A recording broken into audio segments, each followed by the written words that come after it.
ನಿಮಗ್ ಸಂಬಳ ಎಷ್ಟು? ಅದೇ ಸಂಬಳ ಕಣೆ. ಇದ್ರಲ್ಲಿ 50 ರೂಪಾಯಿ ಕಮ್ಮಿ ಇದೆಯಲ್ಲ? 50 ರೂಪಾಯಿ ಖರ್ಚು ಮಾಡ್ಬಿಟ್ಟೆ, ನೀನು ಹೋಗಿ ರೆಡಿ ಆಗು. 50 ರೂಪಾಯಿ ಯಾವ್ದಕ್ ಖರ್ಚು ಮಾಡಿದ್ರಿ?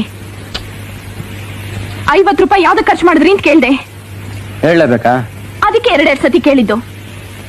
ಇಲ್ಲಿ ನೋಡ್ ಜಾನು, ಒಳ್ಳೆ ಮೂಡ್ನಲ್ಲಿ ಬಂದಿದ್ದೀನಿ, ಅದು ಇದು ಕೇಳಿ ನನ್ನ ಮೂಡ್ ಹಾಳು ಮಾಡ್ಬೇಡ. ಬೇಗ ಹೋಗಿ ರೆಡಿ ಆಗು. ಓ, ನಿಮ್ಮನ್ನೇನು ಕೇಳಬಾರ್ದು, ಕೇಳಿದ್ರೆ ನಿಮ್ಗೆ ಮೂಡ್ ಔಟ್ ಆಗೋಗುತ್ತೆ ಅಲ್ಲ? ಕೇಳೋದನ್ನ ಸರಿಯಾಗಿ ಕೇಳಬೇಕು.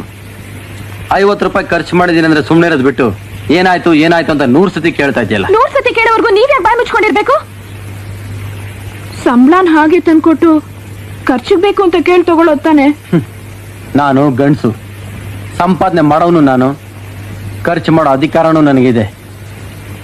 ಇದನ್ನೆಲ್ಲ ನಿನ್ನ ಹತ್ರ ಹೇಳೋ ಅವಶ್ಯಕತೆ ನನಗಿಲ್ಲ. ಅವಶ್ಯಕತೆ ಇಲ್ವಾ? ಇದನ್ನೆಲ್ಲ ತಗೊಳ್ಳಿ, ಎಲ್ಲ ಖರ್ಚು ಮಾಡ್ಕೊಂಬನ್ನಿ.